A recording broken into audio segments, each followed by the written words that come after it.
Muito boa noite a todos, sejam bem-vindos a mais um Atapapo. Essa semana, a terça-feira, está sendo na terça-feira. Saúde em tempo de pandemia com o Dr. Rodolfo. Já vou pedindo a todos que estiverem aí assistindo, deixa eu trocar meu óculos, porque senão eu não enxergo de perto, é questão de idade, né? A estarem compartilhando. Vamos aqui, vamos aguardar o pessoal estar chegando para estar passando esses dados tão importantes aí em relação ao que está acontecendo. Temos bastante assunto para hoje, né, doutor Rodolfo? Infelizmente. Gostaríamos de ter menos assunto, gostaríamos de ter menos coisas para falar a respeito da situação que está, mas temos muito assunto. Deixa eu até colocar nosso banner para estar rolando aqui embaixo. Hoje nós fizemos aquela passagem, né, nos bairros. Hoje nós fomos ali no Água Branca, esqueci o nome do bairro agora, não me vem agora à mente, mas nós vemos uma situação bastante complicada, e assim, da falta de apoio, né, às pessoas. Vimos um senhor ali diabético que não tá fazendo os testes, porque ele tem medo de ir ao posto, né? Não lhe foi dado o equipamento que deveria ter sido dado. Eu entendo que todo diabético tem que receber, né, a maquininha, né, o equipamento de destro, mas pelo jeito ele não recebeu e ele tem receio de ir até o posto. Então é bastante triste essa situação. Bom, nós vamos falar mais sobre isso, mas eu queria até abrir um pouco a live antes da gente falar sobre a situação atual do Covid, né? Que é uma situação que me preocupa desde antes. E eu li hoje que a Unicef calcula que no mundo 7 milhões de crianças de 1 a 5 anos, né, têm grave risco de sofrer subnutrição grave por efeito da pandemia. E aí a gente pergunta, mas por quê? O que tem a ver a pandemia com subnutrição? O que tem a ver a pandemia com a subnutrição é porque o que nós estamos vivendo talvez seja uma pan-eugenia, né? Esse sorriso não foi de felicidade, não. Foi um sorriso de nervoso, de tristeza, né? Porque realmente, assim, todos estamos no mesmo barco? Não, não estamos no mesmo barco. Estamos na mesma tempestade, como o doutor Rodolfo já falou, como eu já falei, como muitas pessoas já falaram, mas muitos estão de transatlântico e outros estão ali numa jangadinha, numa boinha, segurando uma boinha, no máximo. E isso é o que vem acontecendo, né? Se nós olharmos assim os números, por exemplo, nas favelas do Rio de Janeiro, de número de pessoas infectadas do Dr. Rodolfo, não sei se você viu a última live do Átila e Amarino, né? Terrível, é terrível o número de pessoas que já foram infectadas ali nas favelas do Rio de Janeiro, que, que dirá talvez nas favelas de São Paulo, e aqui na nossa cidade, aqui a nossa tupa, que eu não vou adiantar o assunto, né? Que o doutor Rodolfo vai estar aí destrinchando isso em números e tudo mais, mas com certeza, como sempre, né, é a classe mais pobre, são os mais pobres que estão pagando por todo esse desmando, todo esse descaso, né? E por isso que nós, desde sexta-feira, estamos levantando a hashtag Cadê o meu teste? No sentido de que é muito fácil, muito interessante, e é importante, é lógico, fica em casa, é uma bandeira importante, mas fica em casa, coloca toda a carga de responsabilidade no indivíduo, na população, né? E aí você tem, desde o início, você tem aquela população que não pode ficar em casa, que vive, como nós dizemos desde sempre, da mão para a boca, ou seja, ganha durante o dia aquilo que vai comer, E agora nós temos mais ainda, né, que é o cansaço da população em relação a tudo isso, que é o desespero do pequeno empresário, do médio empresário, daquele que tem o seu pequeno negócio e não pode abrir, ou mesmo que abrir, não tem ninguém, né, não tem consumo, não tem pessoas para irem ali. Sobre isso a gente até vai desenvolver um pouco mais agora durante a live, mas eu já vou pedindo para você, compartilhe, já vi que tem gente chegando, compartilhe com os amigos, chamem para esse papo bastante importante. Olha, todas as lives são importantes, com certeza. Ontem, aliás, eu tenho que pedir desculpa a todos, ontem nós falhamos com a live, mas o Claudemir, ele teve um problema, né, de saúde com a filha dele, teve que levar para o pronto-socorro, então nós acabamos cancelando, né, não pudemos fazer a live de ontem. Mas já vamos aqui, então, vou passar a palavra para as saudações iniciais do Dr. Rodolfo e já para os dados que ele já está colocando aqui para a gente estar colocando na tela. Tudo bom, Paulo? Boa noite a todos. Estamos de volta aqui nas terças-feiras. Hoje a gente tem algumas boas notícias, que eu acho que é importante a gente citar, só que elas vão se diluir nesse estado de calamidade, né, econômica e sanitária, como você acabou de citar, né? A gente, talvez, Paulo, comece a entender, passado um pouco mais aí de 5 meses, né, bem dizer, quase 5 meses, dessa situação toda, a gente vai entender que mais do que criar situações, né, a pandemia deixou clara algumas situações que antes estavam maquiadas, né? Você falou, né, então, boa noite a todos, né, mais uma vez, espero que vocês... boa noite, bom dia, boa tarde, a hora que você for assistir essa live, eu tenho tido feedback de algumas pessoas que assistem em outros momentos, mas de já eu queria agradecer aí a audiência. Mas voltando, Paulo, está sendo criado um perfil, né, um perfil dos mortos, né, e esse perfil dos mortos é isso que você acabou de citar, é quem está em condições econômicas, condições sanitárias, condições de educação, de ausência, né, de instrumentos do Estado, essa pessoa que está morrendo, né? E é triste falar isso, mas é por isso que hoje, com 87 mil mortos, a gente está tentando cada um viver a sua vida, né? Como se isso fosse uma coisa normalizada. Eu estou falando isso não é exatamente a gente, eu estou colocando assim, o grosso da sociedade tem isso hoje como normal. A gente está tendo aí 1.200 pessoas contaminadas por dia. Em Araçatuba, eu já vou antecipar, hoje foram, de ontem para hoje, 133. Então tudo bem. Fazer o quê, né? Essa doença aí, né? Quando isso aí acabar, então a gente... dessa forma não vai acabar, né? Porque, na verdade, não parece que tem a importância que deveria ter para a gente. E isso assusta bastante. Mas eu acho que vai ter espaço para essa discussão daqui a pouco, né, Paulo? Só vamos seguir os trâmites iniciais, né? Então, eu vou passar os quadros gerais. Uma tela eu já mandei aí para você, se você quiser compartilhar. É a tela que trata do panorama do país, tá? Então, são dados do Instituto Johns Hopkins, que foram atualizados agora à noite, tá?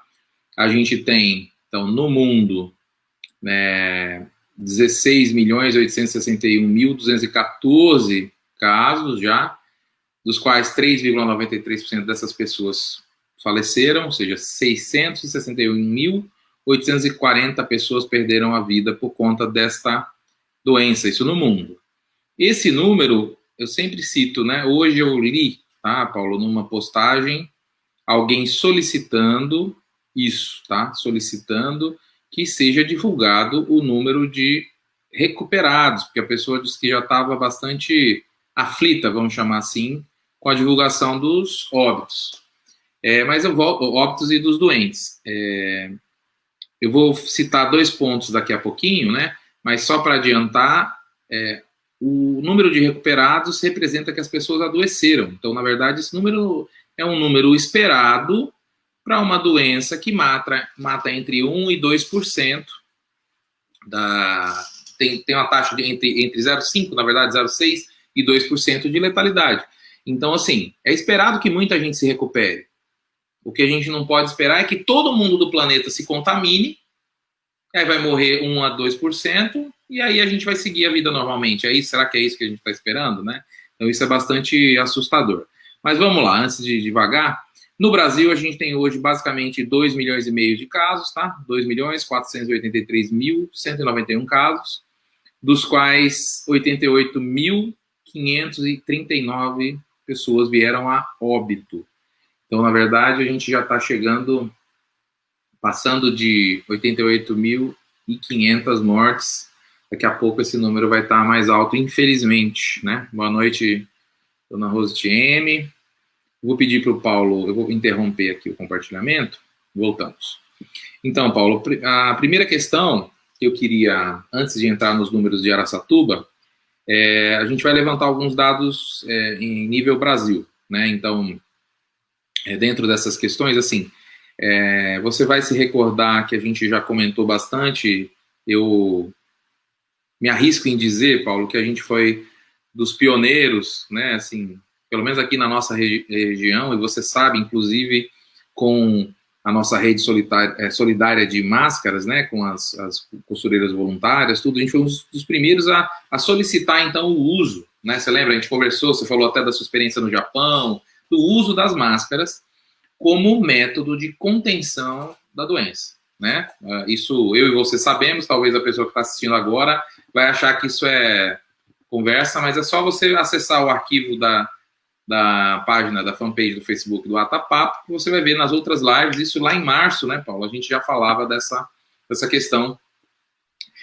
Inicialmente, a gente não tinha muita... Quando eu falo a gente, todos nós, pesquisadores... Pode falar. Pode falar, Paulo. No YouTube. Pesquisa no YouTube, que é mais fácil de encontrar. Verdade, né? No início, nosso canal no YouTube, que o link está aqui nos comentários, aqui na descrição. Verdade. Realmente, a transmissão inicialmente era só pelo YouTube, depois de um tempo para cá que passou a ser YouTube e Facebook. Então, só voltando, no início, quando a orientação da Organização Mundial de Saúde era o uso de máscara só pelos profissionais de saúde, só para elucidar para quem está em casa. A orientação era essa, a gente não sabia exatamente com o que a gente estava lidando. A corrida desenfreada para compra de máscaras, compra de EPIs, fez com que faltasse, e segue faltando ou muito caro, né, EPIs para os profissionais de saúde, que é quem realmente precisa de EPIs mais eficazes.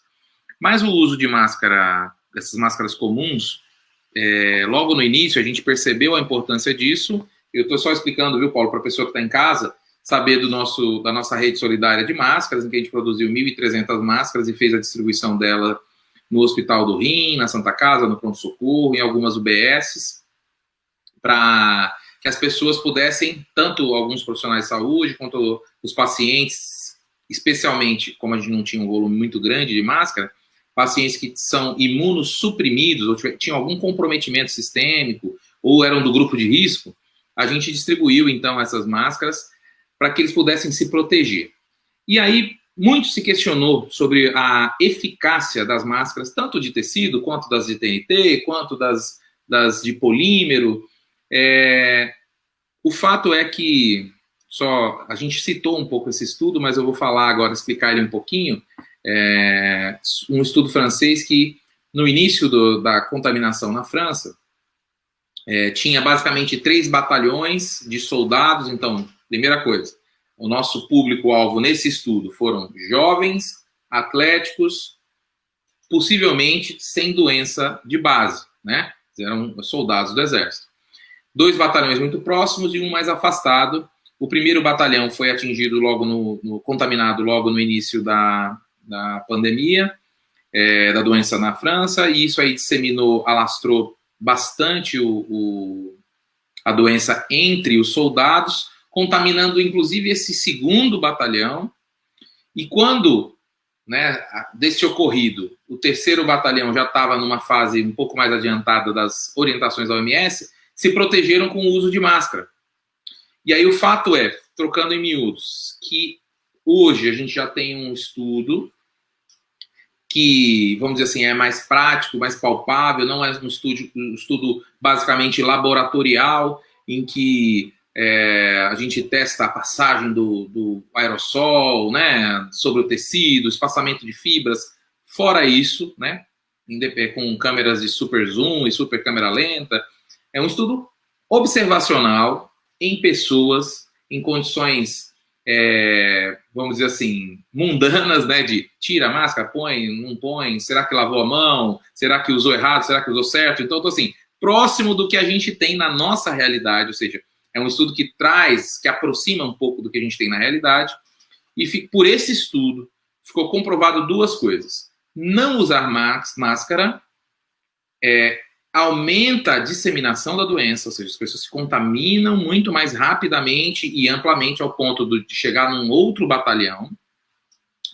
E a forma da doença é mais grave nas pessoas que tiveram contato sem o uso de máscara, tá? Então, esse terceiro batalhão que fez o uso de máscaras, eles tiveram um menor número de indivíduos contaminados, um número bem menor, e destes que se contaminaram, uma taxa ainda menor de forma grave, tá? E isso demonstra, ou parece demonstrar, uma coisa que a gente já conversou aqui. Os meus amigos que podem estar me assistindo aí ou mais tarde, sabem que eu estou cansado de falar. Tem um amigo meu que um dia desse me interpelou, ele me encontrou no posto de gasolina, né? Eu estava abastecendo, pagando, ele me encontrou e falou assim, Rodolfo, ele de máscara, né? Aproveitar que você é da área de saúde, me explica aí, como é que funciona essa questão de contaminar, não contaminar? Aí eu tô falando isso porque se ele assistir, ele vai lembrar. Eu desenhei na sujeirinha da porta do carro, do vidro, assim, sabe? Eu tava meio sujo, eu falei assim, ó, imagina aqui uma pessoa que está emitindo gotículas, né? E a pessoa que está recebendo essas gotículas de aerossol, ela vai aspirar um número muito maior de vírus. E aí, então, essa carga viral inicial vai ser determinante, ou parece ser determinante, para a manifestação da forma grave da doença. Por quê? Porque vamos pegar, eu vou dar um exemplo bobo, não é assim que acontece, mas vamos imaginar que um virinho, vamos chamar assim, tem a possibilidade de se transformar em 10 mil vírus em 24 horas, em um dia. Estou dando um exemplo só para ficar fácil. Então, se eu aspiro um vírus, em 24 horas eu vou ter 10 mil. Nessas 24 horas, o meu organismo teve tempo, possivelmente nesse exemplo, de identificar que está havendo uma infecção e tentar mobilizar o sistema imunológico para tal. Tá? Agora, imagina se eu, façam o cálculo, tenho aspirado 10 mil vírus, ou 10 milhões, não sei, não importa, um valor alto. Em 24 horas, exponencialmente, esse valor vai ser muito alto. Então, o tempo do meu organismo se preparar para a inflamação, para a infecção, é muito menor e muito menos eficaz, porque o número de indivíduos é muito maior. Trazendo um exemplo mais clássico, imagina que você na sua casa, ou mais palpável, perdão, você na sua casa tem 5 pessoas e vocês percebem que uma pessoa está tentando adentrar a casa, forçando a fechadura, uma pessoa só. Então vocês podem tentar bater panela, assustar essa pessoa, demonstrar que estão num número grande, e aí a chance dessa pessoa chegar a fazer um mal para você entrando na sua casa é menor. Agora, se você está sozinho e tem 10 pessoas, um força a porta, um força a janela, o outro força a outra janela, o outro... A chance de você ficar quieto e não conseguir efetivamente combater ou evitar essa invasão. É um exemplo meio bobo, mas eu estou querendo dizer assim, o número de vírus que a gente tem, ou seja, a carga viral, nesse contato inicial, parece determinar se a pessoa vai ter menor ou maior chance de desenvolver a forma grave. Tá? E aí, só para fechar, então essa máscarazinha, que muita gente está achando que não funciona para nada, ela serve para duas coisas: diminuir a possibilidade de contágio e diminuir a possibilidade de manifestação grave da doença. Por quê? Porque diminui a carga viral inicial aspirada. Entendeu, Paulo? Então, eu considero isso uma excelente notícia, uma comprovação. A gente tinha comentado um pouco sobre isso há um tempo atrás, mas foi de forma muito rápida. Agora, da publicação mesmo e validação desse trabalho, fica um pouquinho mais palpável para a gente conversar. Alguma questão desse trabalho, Paulo? Tranquilo? Eu sou rei dos exemplos bobos, então vocês me perdoem os exemplos bobos, tá? Mas, de forma resumida, o organismo consegue se organizar melhor para poder combater a infecção e ele não é pego de surpresa e por um número absurdo de vírus, não tendo chance de se defender, ok? Falando em defesa, só para reforçar também, se falou bastante da publicação de alguns estudos para cá, demonstrando a eficácia de anti-inflamatórios esteroidais, os corticoides, né?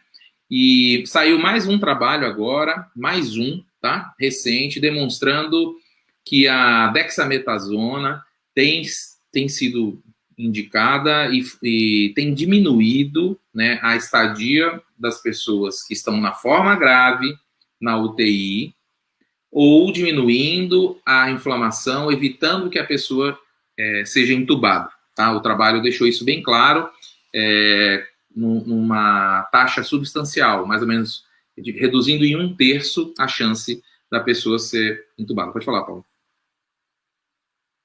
Eu quero te interromper um pouco agora, Rodolfo, porque assim, você disse que o exemplo é bobo, mas eu acho que o seu exemplo foi perfeito, né? Antes eu queria dar as boas-vindas para o pessoal da Frente Nacional de Lutas, ali na CESP Bandeirantes, né? Sempre presente.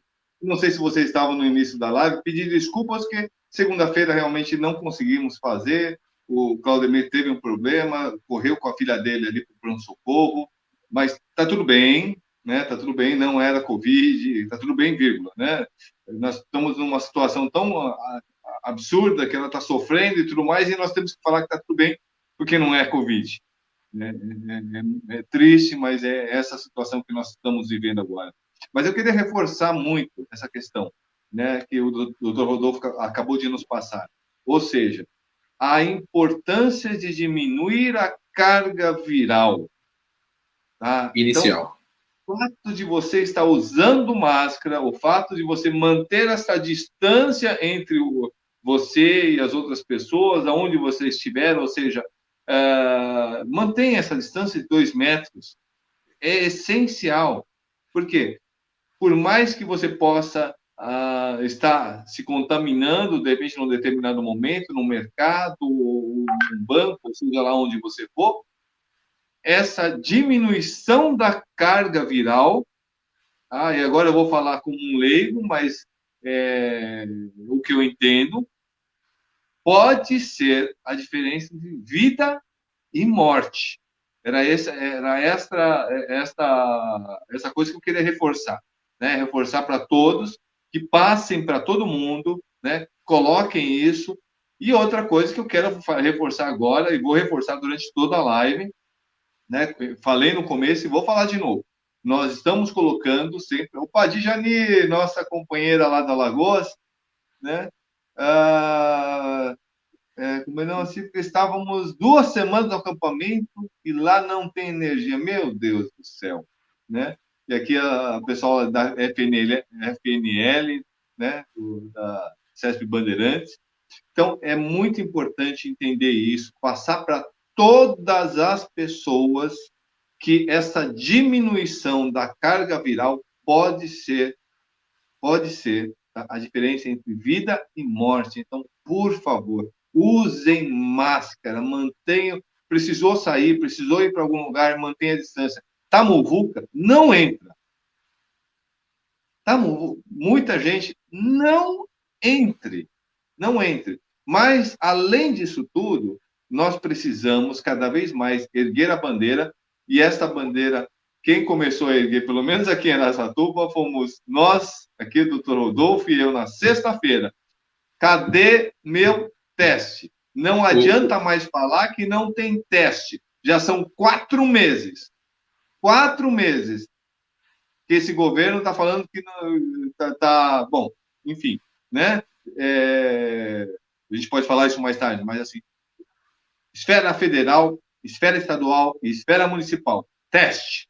Testagem em massa. Não, essa desculpa que não tem teste já passou. 29% dos recursos foram usados e o resto não foi usado ainda. Então, isso já passou. Não, eu ia falar assim, que coincidência ou não, eu acho que tem alguém assistindo a live, brincadeira, é pretensão nossa. Mas assim, algum resultado tá dando, porque hoje, na live de hoje, da Prefeitura Municipal de Araçatuba, tá? Para vocês que são de fora, me refiro à live da Prefeitura Municipal de Araçatuba, que é o município que nós estamos. Já teve uma fala diferente e eu vou citar daqui a pouco, viu, Paulo? Mas assim, é importante você reforçar isso, né? Essa campanha de cadê meu teste, que a gente falou, né? Subiu uma hashtag, cadê meu teste? Porque a gente está falando de métodos de contenção da disseminação. Uma vez que a doença em si, a manifestação da doença, a gente tem um grupo escasso de medicamentos que vão tratar sintomas e agravamentos, não existe nada preventivo, tá? O que é preventivo é descontaminação das mãos, evitar tocar boca e nariz, o distanciamento social e a máscara, que é o que a gente acabou de reforçar, né? Isso sim é o que funciona para prevenção. Mas, enquanto poder público, há ações a serem feitas. E uma das ações a serem feitas é o rastreamento. Lembra que a gente já falou, Paulo? Rastrear, né, as pessoas que tiveram contato, isso é feito através de teste. Claro, orientação, contactação e testes. Por isso que a gente vem falando tanto nessa questão da testagem em massa. Tá? Mas só para fechar o que eu estava falando da dexametasona. Então, mais um paper, mais um artigo, comprovou a eficácia da dexametasona, que é um anti-inflamatório esteroidal, um corticoide, diminuindo a inflamação causada pela presença do vírus, tá? Então, só vou deixar isso bem claro, porque senão as pessoas vão correr para a farmácia para comprar dexametasona. Ela é um anti-inflamatório, ou seja, você tem que ter a inflamação para ela poder fazer efeito. Se você toma ela sem a infecção, não está fazendo efeito nenhum, ela não tem efeito preventivo nenhum, muito pelo contrário, ela pode causar prejuízo na função das glândulas suprarrenais, e esse prejuízo é uma questão grave, tá? E é causado pelo simples fato de fazer uso contínuo, não precisa ser numa dose alta, tá? Uso contínuo inibe a produção endógena de alguns corticoides. Então, assim, não é para fazer uso, não estou prescrevendo a dexametasona. É uma vez o paciente estando hospitalizado, apresentando uma inflamação importante, sistêmica, a dexametasona é o medicamento que mais demonstra eficácia na redução das complicações, porque as complicações muito advêm da própria inflamação pela presença viral, né? Então, é importante falar dessa questão. Esse sim é um medicamento que tem realmente ajudado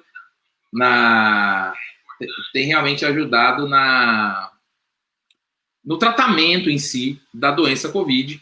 Eu falo isso porque duas lives para trás a gente falou isso, né, Paulo? Tirar a sensação de que não tem o que fazer. E tem muita coisa para fazer. Isso tudo que o Paulo acabou de citar, que é sim de responsabilidade nossa, que é o distanciamento social, uso de máscara, higiene das mãos, etiqueta respiratória, isso tudo, aí, uma vez ficando doente, combater os sintomas gripais, combater a febre e várias outras medicações que são de uso hospitalar, que são antiagregantes plaquetários, anticoagulantes, alguns anti-inflamatórios e antibióticos para combater infecções secundárias, pulmonares e por aí vai, inclusive a diálise, inclusive a hemodiálise.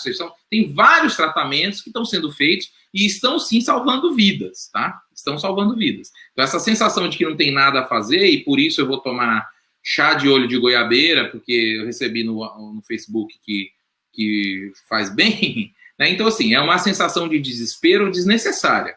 Canalizem essa energia para fazer o que compete a nós cidadãos, que é exatamente essa parte de prevenção de contaminação. Mas aí também não podemos simplesmente achar que é só isso que tem para fazer. O poder público tem um papel fundamental nessa questão.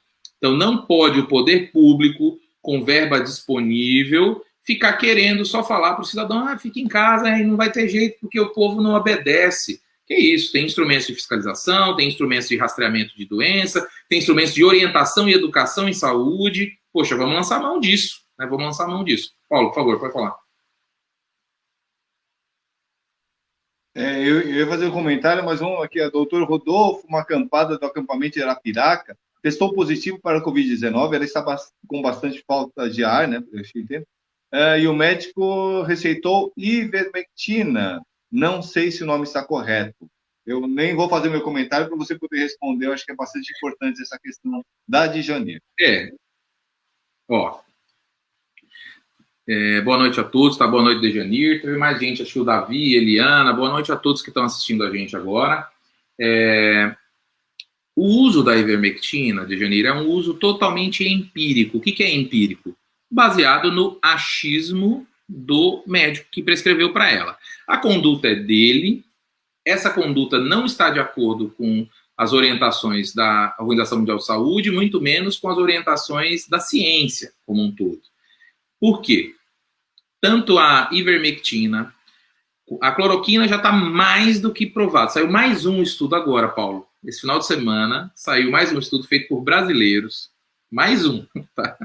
Feito por brasileiros, mostrando a ineficácia da cloroquina. Mais um. Eu estou falando isso porque nem precisa mais. A pessoa que ainda está batendo na tecla cloroquina, volto a dizer, ela está agindo sem razão, sem razão. Ela está pensando passionalmente por motivações bolsonaristas, para não falar um adjetivo negativo. Então vamos fazer motivações bolsonaristas. A cloroquina já está provado que é ineficaz. Não só ineficaz, tem efeito... adjetivo mais negativo que bolsonarista? Mas é mais bonito para falar na live, né? Eu podia usar um adjetivo pior, né? Então, assim, a cloroquina não só não é eficaz, ou seja, não só não adianta nada, como tem alguns riscos. Manifestações gastrointestinais e chegando até manifestações cardiológicas, que é o que mais assusta. Não vai dar em todo mundo, é óbvio. Então, assim, o tio do meu vizinho, do meu cunhado, usou e não morreu do coração. Tudo bem, mas ele poderia ter tido algum problema a depender da dose que usou. O fato é que se ele se curou, não foi por conta da cloroquina. Ele podia ter sido tratado com jujuba. Eu vi uma fala do Átila Yamarino, né, que ele fala isso. Assim, ó, vamos arredondar. Se 98% das pessoas se curam, se você dá jujuba para ela e ela curou, você vai dizer assim, a jujuba salva do Covid. Né, viu, Janeiro? Então, eu quero dizer assim, rogo e oro para que a sua colega, assentada, que ela possa se recuperar plenamente, que essa falta de ar não se agrave, mas se ela já está tendo falta de ar, o ideal é que ela procure auxílio médico. Não precisa sair desesperado para pronto-socorro, tá? Amanhã, vai na UBS, tá? Por que eu falo? A UBS é um médico de confiança. Por que eu falo isso? Porque o ideal é que alguém possa fazer o acompanhamento, que chama de longitudinal, viu, Paulo? Então, eu te vejo hoje, eu vou te ver daqui 3, 4 dias, aí te vejo daqui uma semana, ou seja, eu vou conseguir ir acompanhando a sua evolução ou involução na doença. No pronto-socorro, às vezes você vai lá, hoje é um médico, daqui 12 horas já é outro. Então, às vezes, a pessoa não tem muita dimensão do acompanhamento. É óbvio, se está com falta de ar ao ponto de não conseguir respirar, corre para o pronto-socorro, não vai esperar o UBS até amanhã. Mas eu quero dizer assim, se ela já está tendo repercussões respiratórias, ela tem que estar tendo, no mínimo, um acompanhamento médico. Pelo jeito ela está tendo, e o médico, pelo jeito, receitou ivermectina. Honestamente falando, volto a dizer, rogo que ela se recupere. Se ela se recuperar, muito possivelmente é porque não manifestou forma grave. E, para não perder o nosso senso de humor, né, Paulo, que eu sempre falo, ela vai ter o intestino e a pele toda livre de pragas, porque a ivermectina é um excelente eliminador de algumas pragas de parasitas humanos. Tá? Então, assim, não é pela ivermectina que ela vai se recuperar. Vou usar um exemplo, Paulo, já que eu falei hoje exemplos bobos, mas alguém, acho que o pessoal, o Ademir, acho que falou que é importante usar exemplos mais simples para as pessoas entenderem. É mais ou menos assim. Ó. Então, da cloroquina, todo mundo sabe que não funciona, está provado cientificamente. Da ivermectina, se observou in vitro, ou seja, não em seres humanos e nem em cobaias. Foi numa plaquinha de vidro, vamos falar assim. Se observou que ela tem sim uma ação que inibe a importação de algumas proteínas para que o vírus se replique. Então, a ivermectina funcionou. A ivermectina e a nitazoxamida também. Ela funciona assim, inibe essa replicação viral. Ótimo, tá. Só que daí para chegar no ser humano, os estudos já estão demonstrando que, em alguns casos, a dose tem que ser 40 ou até mais vezes uma dose usual para poder fazer efeito. Ou seja, é uma dose tóxica. Resumindo, não vai funcionar. Então é mais ou menos assim. Não é porque você olhou no microscópio que pingar uma gota de água sanitária mata o vírus que você vai tomar água sanitária. Vai ser tóxico, vai te fazer mal e você pode morrer. Vocês entendem? Então não é porque matou o vírus no laboratório, no microscópio, na plaquinha de vidro, que vai fazer efeito no corpo humano. Isso é uma extrapolação. Por isso que eu falo que é achismo. Só um segundo, Paulo. Por isso que eu falo que é achismo. É uma extrapolação da cabeça do médico. Tá? Ele está seguindo o que eu falei, prescrição de rebanho. Um falou e todo mundo vai atrás, sem estudar, sem perceber a ciência. É a mesma coisa que o Paulo aí na casa dele entupiu a pia, aí ele pegou uma Coca-Cola, colocou na pia, fez aquela espuma tal e desentupiu. Aí ele fala assim, poxa, se Coca-Cola desentope pia, eu vou tomar Coca-Cola para desentupir minhas artérias. Entendeu, Paulo? É um exemplo bom, porque assim, é uma extrapolação. Então, porque você viu uma coisa que aconteceu fora do corpo humano, você vai achar que isso vai acontecer no corpo humano. Isso não existe. Não existe. Tá? Então, Janine, não sei se eu respondi sua pergunta. Rogo para que sua amiga se recupere. Não, se ela se recuperar, que eu espero que aconteça, não foi por conta da ivermectina. E o médico está agindo empiricamente, porque, infelizmente, Paulo, volto a dizer, não quero só criticar os médicos que estão na ponta. Eles, infelizmente, por não estarem dentro do hospital, trabalhando com os pacientes na forma mais grave, eles ficam achando que não tem o que fazer. Então fica aquele papinho, é um papinho mesmo, papinho de boteco. Diz assim, mal não vai fazer, então eu vou prescrever aqui, porque pelo menos se o paciente tiver um problema, vão dizer que eu tentei fazer alguma coisa. É isso. Por isso que eu falo que é a imunidade de rebanho. Falta convicção para dizer assim, não. A ivermectina, a nitoxazamida, a cloroquina, a vitamina D, o zinco, não funcionam nem para o combate da doença, nem para a prevenção, gente. Eu queria que funcionasse. A minha motivação não é política nesse caso. Não funciona. E pode fazer mal. Pode falar, Paulo, desculpa. Não, eu ia só comentar, né, que é o caso do Trump. Né, o caso do Trump, quando ele receita... não foi água sanitária, mas foi... Foi um desinfetante. Absurdo, absurdo. Foi um desinfetante. 20 pessoas se intoxicaram. 20 pessoas se intoxicaram.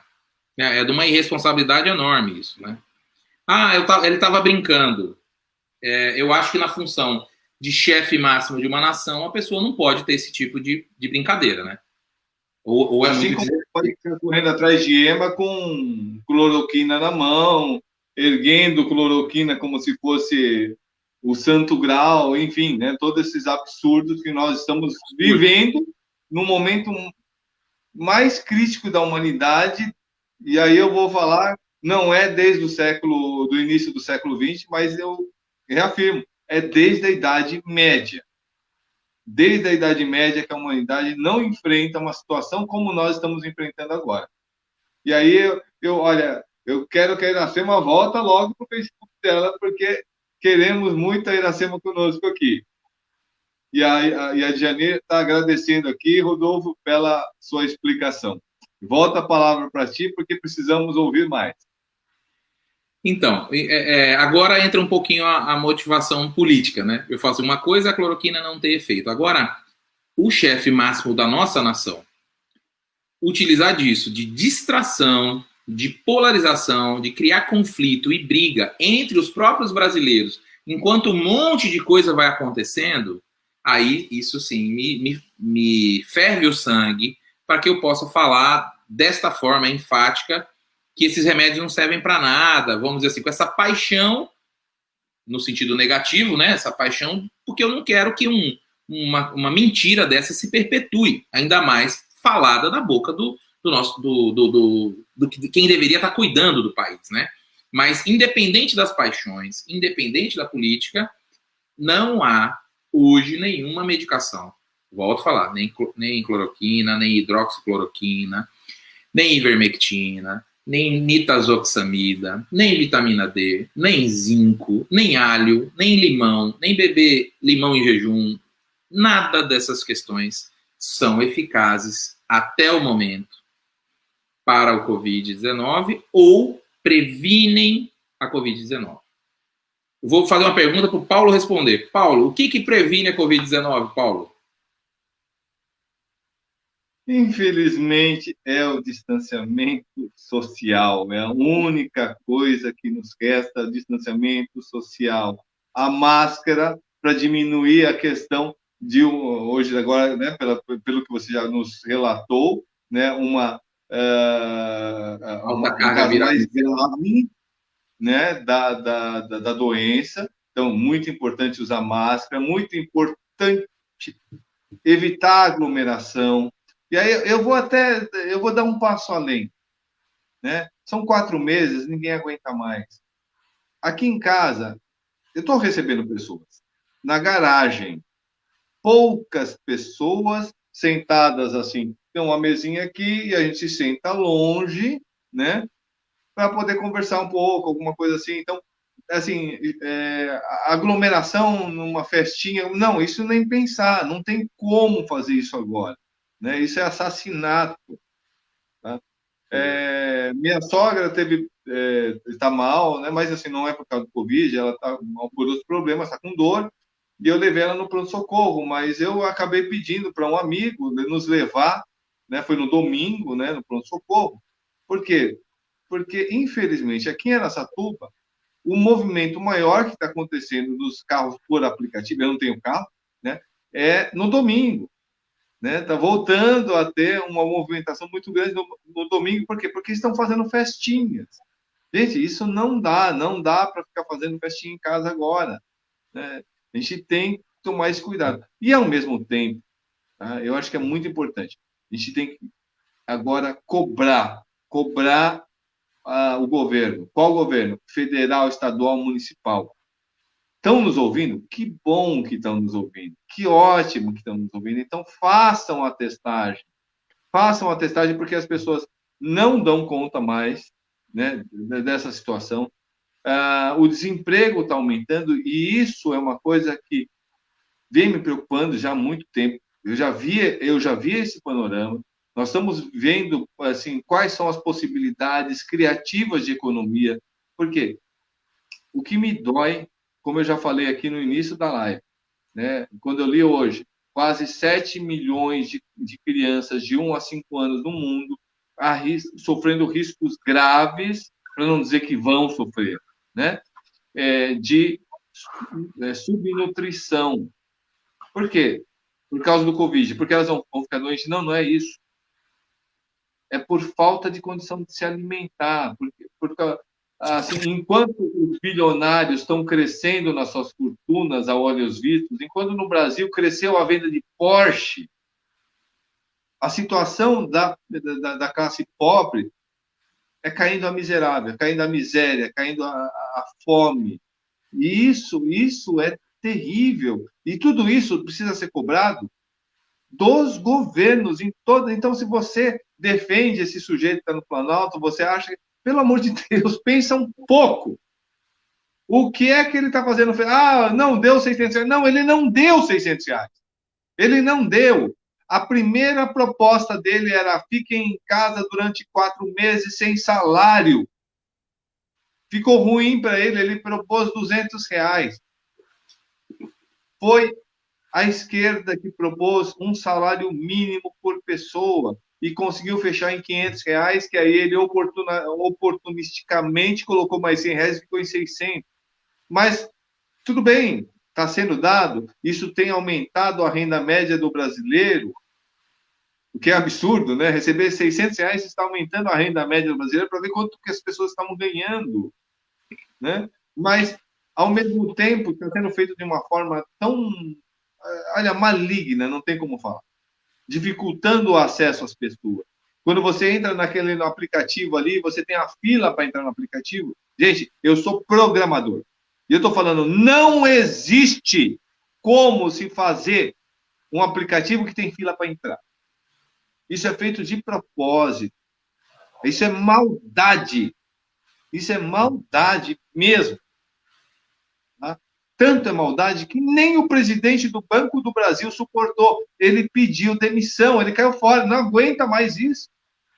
Fora um grupo de deputados que abandonaram a bancada governista, né? Do Centrão, o pessoal tirou o apoio de partidos que historicamente estão sempre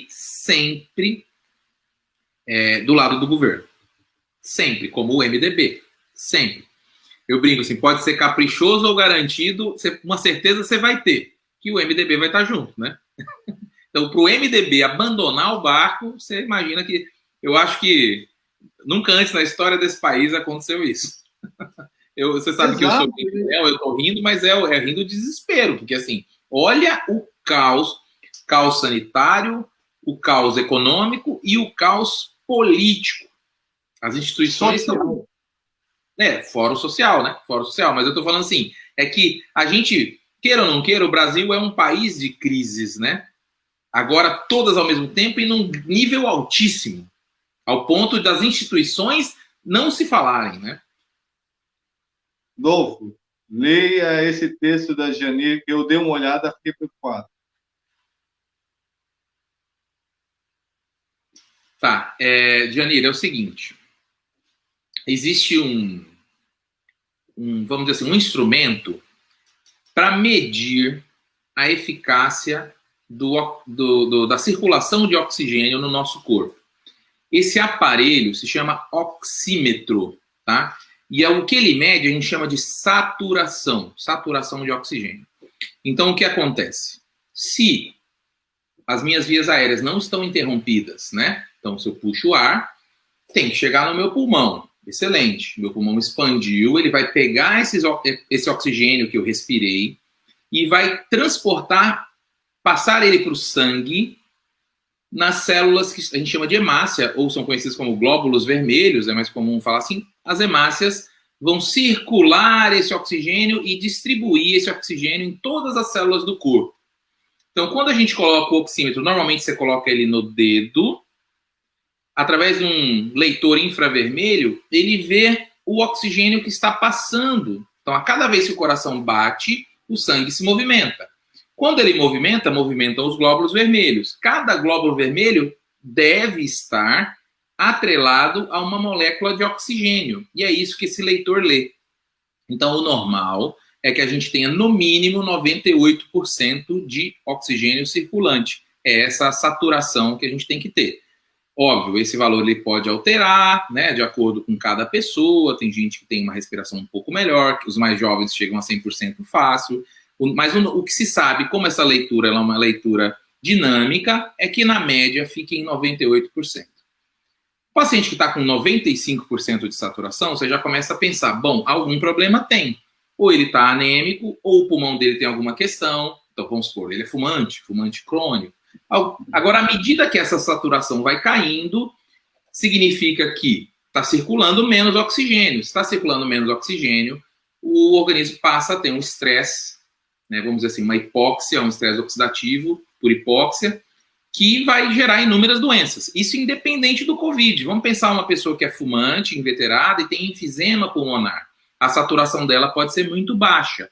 Então, vamos supor que um paciente com enfisema pulmonar está saturando 70% de oxigênio. Ele vai se cansar fácil, ele vai ter dificuldade para fala, ele não vai conseguir se movimentar porque é o menor esforço, a menor exigência cardiovascular. Ele vai precisar muito de oxigênio. Aí o que o médico faz? Coloca aquela sondinha ou a máscara e aumenta a oferta de oxigênio. Ou seja, eu coloco mais oxigênio para que eu force o pulmão a receber CO2 e jogar para o sangue. Então, assim, você percebeu que eu estou falando que é uma coisa grave e eu falei em 70%. Então, a sua amiga, infelizmente, que veio a óbito, eu sinto muito, a saturação de oxigênio dela em 26% é um quadro muito grave, tá? Essa paciente está numa situação, claro, eu não sei nenhuma outra informação clínica dela, tá? Da saúde dela. Mas, assim, mesmo se ela tiver com a via aérea garantida, ou seja, com um tubo que leve oxigênio direto ao pulmão, Significa que ela está com uma dificuldade muito grande de jogar oxigênio para o sangue, ao ponto de tudo que você oferta, litros e litros de oxigênio, só está passando 20, 26% de oxigênio para o sangue. Então, assim, isso é um problema grave e não foi por acaso que ela acabou vindo a óbito, tá? Não sei se eu esclareci. É porque são algumas questões um pouco mais técnicas, Janir, mas é basicamente isso, né? O oxímetro vai dizer o quanto o seu sangue está recebendo de oxigênio que vem dos pulmões.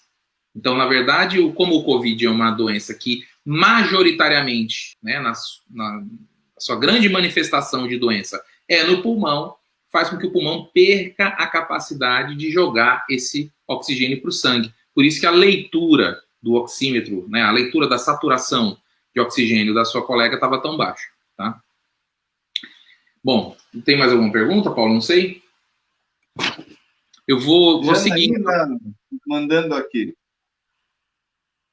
Só soube da live agora, meus parabéns pelo trabalho dedicado a todos. Os Ultralotos trata do drama que é a luta pela justiça, sempre contra a maldade. Temos uma maldade enorme para combater a ganância humana. Olha, Janaína, eu vou fazer um comentário agora em relação a isso, né, que eu já estava planejando, agora nós estamos nos minutos finais, e eu quero, assim, bom, aparentemente estão nos ouvindo, então eu queria dizer para o governo municipal atual, para todos os candidatos que pretendem concorrer, não façam, não estejam a favor deste governo que está aí, federal. Não estejam.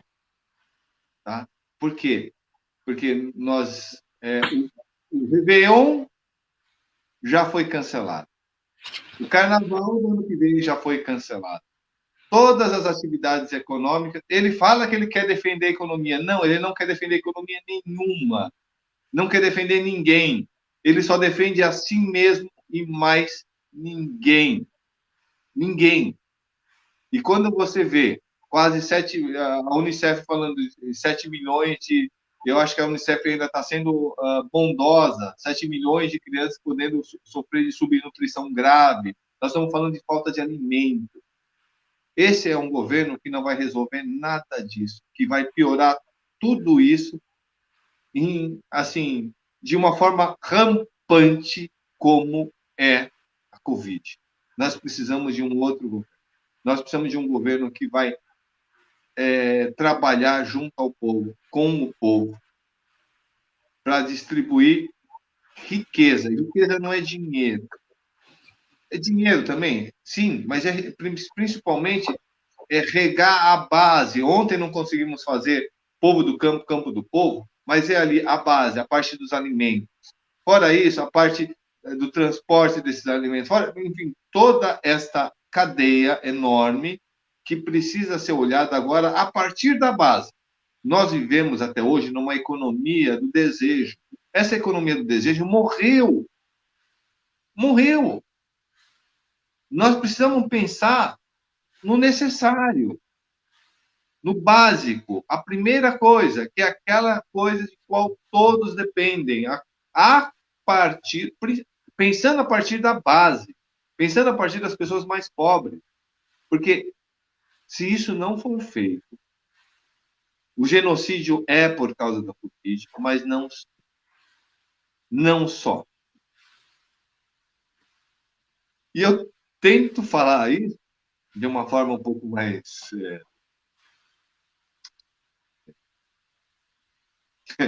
difícil, mas é muito, gente, é desesperador. É desesperador. Tá? É desesperador. E eu peço para você que está no poder público agora, que eu já tenho certeza que tem gente vendo, porque é muito sintomático. A gente levantou isso e já está sendo repetido, não só nessa forma, mas viu, Rodolfo? Outros lugares já ouvi que estão repetindo, e eu nunca tinha ouvido isso até agora. Nunca tinha ouvido ninguém cobrar até agora, né? Que é testes em massa, cadê meu teste e tudo mais. Então tem gente ouvindo e a gente precisa elevar isso, elevar esse grito e cobrar os poderes públicos E eu vou parar de falar porque o Dr. Rodolfo tem um gráfico importante para mostrar aqui. Não, mas é importante falar, Paulo. A gente está vivendo um momento tão complicado que se a gente não conseguir colocar para fora, tipo assim, nem na sua live do seu canal, né? Tipo assim, vai fazer o quê, né? Então é a forma que a gente tem de expressar essa indignação com, é como você falou, assim, esse extermínio anunciado, e eu estou quase dizendo que é premeditado, né? Premeditado. Mas como a gente está chegando no finalzinho, eu queria projetar os dados de Araçatuba, porque eu tenho algumas questões para falar exatamente disso que você citou agora, né? Então, esse gráfico, eu não vou colocar aquele gráfico maior, porque ele é um gráfico um pouco mais complexo de ver, fica tudo muito pequenininho, mas esse gráfico trata dos dados desde o dia 1º de julho ao dia 28. Então, resumindo, é basicamente o mês inteiro. Vamos observar, os casos positivos são essa curva em azul, tá? Em azul, um pouquinho mais fechado, tá? As altas hospitalares são essa curva em azul mais claro. Então, olha que a gente sai aqui de um nível um pouquinho acima de 500, basicamente 700 casos no começo do mês, e hoje estamos em 3.412. Esse número se a gente for observar esse crescimento de 800 casos para 3.412 em 28 dias, tá? Fora o número de óbitos, né? A gente teve no final de semana para ontem 9 mortes acumuladas, mais 4 em investigação, né? Hoje nós estamos com, se vocês olharem o gráfico, eu sei que fica pequenininho, então eu vou ler, tá? Para ficar mais fácil para vocês. Hoje nós estamos, então, com 3.412 casos positivos, 1.606 casos suspeitos, negativos são 4.665, internados 69, altas 144, eu queria que vocês gravassem esse número, a altas hospitalares 144, que eu vou falar dele já já, e óbitos 85, mais 6 em investigação. Então esse número de 85 ele pode crescer nas próximas horas, mesmo que as pessoas não morram mais, vocês entenderam? Porque tem 6 sendo investigados. E de ontem para hoje, nós tivemos 133 novos casos. 133 novos casos. Paulo, sabe quantos casos a gente teve de ontem para hoje no Brasil? 860, Paulo. 860. Desses 860, 133 foi aqui o nosso município que contribuiu. Então, eu queria passar essa mensagem que eu passei ontem, não, na sexta-feira, mas é isso, noção da dimensão do que a gente está vivendo, né? Então, é gravíssimo, e por isso, essa questão de responsabilizar não só o cidadão de tudo isso que a gente falou até agora, mas tem o poder público com essa questão do cadê meu teste, né? Dessa questão da testagem em massa.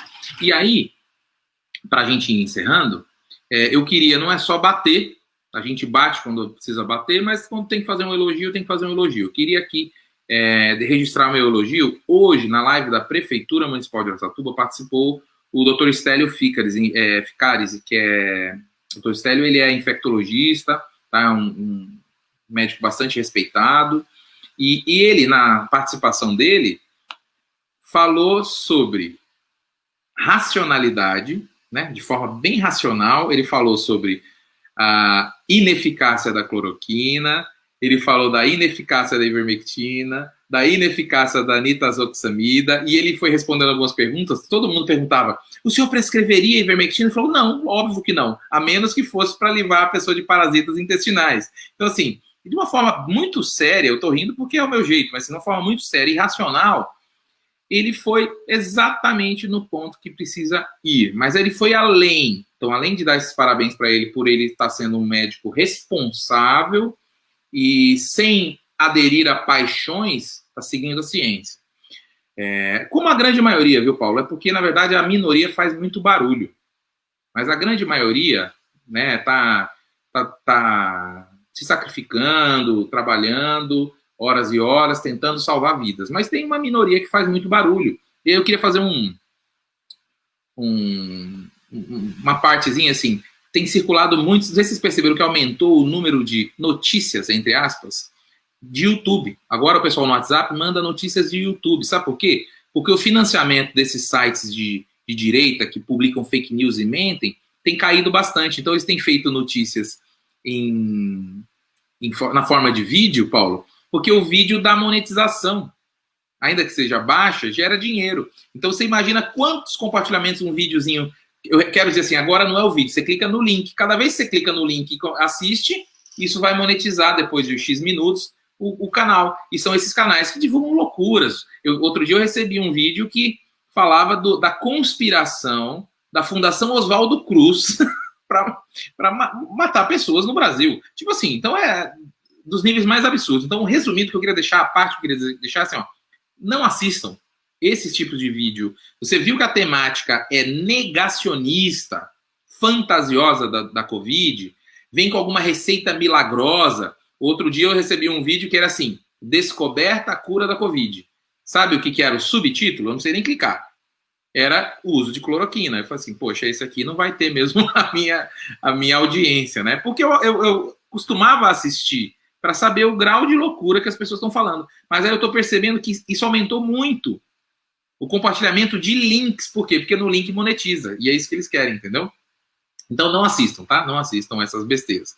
Mas aí, voltando, saindo da parte. Então, meus parabéns ao doutor doutor Stélio, infectologista, pelo esclarecimento lúcido e científico para a população da live de hoje, da Prefeitura de Araçatuba, mas, sobretudo, porque ele citou um tema que é o rastreamento de contactantes, que a gente vem falando bastante tempo, que é uma das coisas que a Prefeitura tem que fazer. Ou seja, e aí vem o cadê meu teste? Poxa, Dilador, cadê meu teste? Né? Então, assim, sobre o rastreamento, é mais ou menos assim. Eu manifestei sintoma hoje, então hoje é o meu dia 1, ou na verdade seria o dia 0, mas para ficar fácil, meu dia 1. Primeira coisa que eu vou fazer, poxa, se eu tive sintoma hoje, eu vou falar com todo mundo que eu tive contato nos últimos 2 dias e vou me resguardar. Possivelmente procure um serviço público para fazer o teste, caso haja. Tá vendo a importância do teste? Então eu estou falando assim, o doutor Stélio falou da questão do rastreamento de contactantes, mas vai cair no gargalo que a gente fala, cadê os testes? Tem que ser em número muito maior. Eu não estou falando que a prefeitura não está fazendo, mas é insuficiente, senão não dá para fazer, por exemplo, esse rastreamento. Então, uma vez feito o meu teste e eu tendo comprovado, essas pessoas já têm que ter sido contactadas e já devem também estar cientes que vão ter que fazer o teste. Então, se eu tive contato com 10 pessoas nesse intervalo, as 10 estão sendo... Aí eu vou fazer uma ressalva, porque eu falei elogio quando elogio e tem que falar mal quando fala mal, né? Falar mal, sim, respeitosamente. O doutor Stélio falou e conscientizou o cidadão sobre essa comunicação. Eu entendo, é importante. Só que a responsabilidade não é do cidadão. Isso é da vigilância em saúde. É a vigilância que tem que monitorar isso. Então, você tem a responsabilidade de saber avisar as pessoas, mas você tem que avisar, uma vez dando positivo, avisar a vigilância. Ou essa pessoa, a vigilância tem que fazer esse trabalho. E é isso, e vai testar essas pessoas, conscientizá-las, cada uma, e é isso que vai limitar o dano e a disseminação da doença, que a gente vem falando, hein, Paulo? A gente vem falando. E aí vai cair nesse gargalo. Parabéns ao doutor Stélio por ter falado isso, mas aí eu pergunto, Dilador, cadê o meu teste? Né? Cadê meu teste? Então, não é só a responsabilidade dos pacientes. E, para fechar, Paulo, é bastante coisa que a gente tinha separado hoje. Os números de Araçatuba, então, infelizmente, são esses que a gente falou, mais 133 casos, estamos com 85 óbitos, mais 6 em investigação, ou seja, esse número vai aumentar assim que saírem esses resultados. De um total de 860 casos, a gente calcula aí, deu 133, então você já sabe que a gente vai estar girando dentro daquilo que a gente conversou, entre 18% e 25%. É mais ou menos isso. E aí, nesse momento, a gente fala em reabertura. Olha o grau de irresponsabilidade.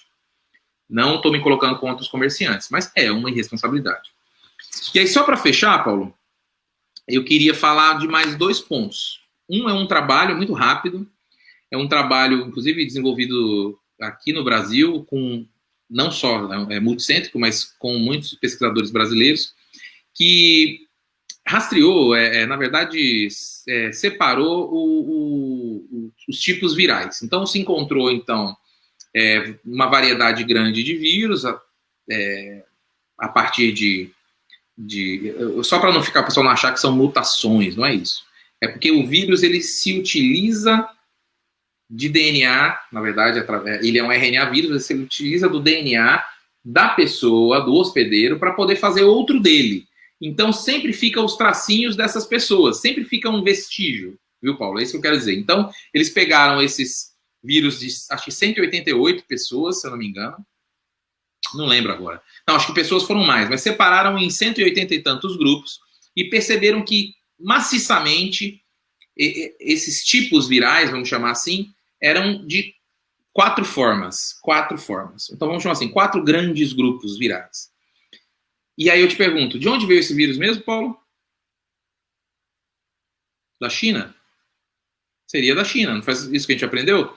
Esses 4 grandes grupos, todos eles vieram ou da Europa ou dos Estados Unidos. Então, o que isso significa? Não estou falando que a origem da pandemia é outra, não é isso. O que eu quero dizer é que quem trouxe o vírus para a cidade de Araçatuba, por exemplo, foi quem esteve na Itália, foi quem esteve nos Estados Unidos, ou contato com pessoas que estiveram lá. E aí eu tenho certeza que não foi a pessoa que está fritando o churrasquinho, assando o churrasquinho na porta do boteco. Então, na verdade, as pessoas mais favorecidas estão matando as menos favorecidas. Tá? Então, eu só queria falar disso, e por que eu deixei isso para o final, para linkar com o segundo ponto. Então, primeiro, o vírus veio da onde? Ele veio realmente da China, ok, veio da China. Mas quem trouxe ele para o Brasil, lá por volta do dia 20, a partir do dia 20 de fevereiro, isso já foi rastreado, foram pessoas que estiveram, sobretudo na Itália, mas Europa e Estados Unidos. Isso aí não é o pobre, isso aí não é o preto pobre com comorbidade, ou seja, preto pobre doente, que é quem tem morrido. Não é. Que são a maioria maciça dessas 87 mil pessoas que morreram. Não é. A pessoa não foi para Disney. Fica aqui minha revolta. Mas aí a revolta vem em outro ponto, que é a volta às aulas. Alguns países que fizeram o retorno às aulas já estão fazendo o levantamento de dados, Paulo. E pasmem. Realmente, a gente já sabe, isso não é novidade, que as crianças são menos vulneráveis à contaminação, na verdade, a contaminação não, a manifestação dos sintomas da doença. Pasmem. Então, entre elas, a gente não vai ter grandes problemas. Então, esse papinho de diretor de colégio, de presidente, diretor de sindicato, de escola particular, de dizer que assim, não, nossas crianças vão estar protegidas, nós temos todos o protocolo, as crianças não vão se contaminar, esse papinho, não é isso aí a gente já sabe. O levantamento de dados mostrou, sabe o quê, Paulo? Sabe quem que adoeceu e morreu com a volta às aulas? Os professores e os servidores da escola. Então, mais uma vez, não vai ser o filho de rico que voltou a ter aula. Na verdade, o filho de rico não deixou de ter aula, né? Porque ele tem iPad, notebook, internet à vontade para assistir aula. É o filho do pobre que não tem. Que aí fica esses números mentirosos assim, não, basicamente 80% das aulas, da presença que se tem em aulas aulas virtuais. Mentira, esse número é fantasioso. Isso aí deve ser só nas faculdades e quem tem acesso à internet. A verdade é que, primeiro, que ninguém gosta de assistir aula virtual. Segundo, que as pessoas não conseguem. Tem gente que não tem celular, que não tem computador, não tem notebook, não tem internet, não tem energia em casa. Hoje a Janira acabou de falar, não pude assistir as outras lives porque eu estava num local que não tinha nem energia. Quanto mais internet. Fala dela, se quiser pôr aí na tela. Então, assim, aí pensa em voltar às aulas para ter melhor aproveitamento. Mais uma vez, não vai morrer o filho do rico e não vai morrer os pais dos ricos. Quem vai morrer são os professores, a zeladora, o vigia, são os servidores. Esses que vão morrer. Estou falando morrer, mas a gente sabe, adoecer. Tá? Adoecer. Felizmente, a taxa de letalidade ela é baixa. Mas vão adoecer e vão sofrer. Vão substituir o sofrer por morrer. Então, Paulo, desculpa, a gente já passou aí quase 10 minutos do que a gente costuma passar, mas são assuntos que eu queria abordar. Eu já queria aqui meio que encerrar minha participação agradecendo mais uma vez, agradecendo você, tá, as pessoas que estão em casa. Vou pedir que quem puder suba essa hashtag de cadê meu teste, né? Cadê meu teste? Quem quiser ser mais ousado, né, pode colocar da forma que eu falei, né? E eu deixo para você finalizar, não sei se tem mais alguma pergunta, e agradeço mais uma vez pelo espaço, tá? Doutor Rodolfo, nós é que agradecemos essas informações tão importantes, né? Recebemos aqui várias mensagens em relação à importância dessas informações. Já quero avisar que a próxima live é na quinta-feira, com espiritualidade humana, né? É um momento muito importante também para a gente estar nos recarregando, não no sentido de autoajuda, não aquela coisa, aquela perfumaria, mas num sentido realmente de estarmos entendendo dentro da sua espiritualidade, dentro de uma espiritualidade. Agora eu vou falar do meu ramo, né? Profética. Profética não é aquela que vai dizer o que vai acontecer, não, é aquela que denuncia, tá? A espiritualidade profética no cristianismo é a espiritualidade da denúncia. Tá? O profeta não é aquele que vê o futuro, é aquele que olha a realidade, vê toda os desmandos, todo o sofrimento, e aí, agora sim, a gente vai espiritualizar um pouco mais a coisa. Ele coloca, então, né, o juízo de Deus sobre o que está sendo feito, né, do homem contra o homem, ou das pessoas contra as pessoas, ou da elite contra, né, os pobres. Tá? E aí eu vou só querer finalizar aqui dizendo para você, comerciante que está chateado, que está desesperado, que está vendo o seu comércio fechar, o do amigo fechar, o retorno, pura e simplesmente, não vai resolver. Não vai resolver. E se nós não tivermos um governo na esfera federal que vai se preocupar com todo o povo, você não vai ter consumidor. Entenda isso. Você não vai ter quem vai consumir o seu produto. Mas eu vendo só para rico. Tudo bem, mas é toda uma escala. Isso vai... o que é irrigado na base sobe para as folhas. O que joga na folha, vem o sol e mata até a folha. Então, isso é muito importante. Então, precisamos ter isso em mente, de que esse governo que está aí precisa cair. E é urgente. É urgente. Então, voltamos a dizer, fica em casa, usa máscara, mas cadê meu teste? Aqui em Araçatuba, Dilador, cadê meu teste? Na tua cidade, coloca o nome do prefeito, cadê meu teste? E vamos subir essa hashtag por todo o Brasil. Agradecemos a presença de todos e, novamente, quinta-feira, espiritualidade humana. Que Deus abençoe a todos. Uma boa noite.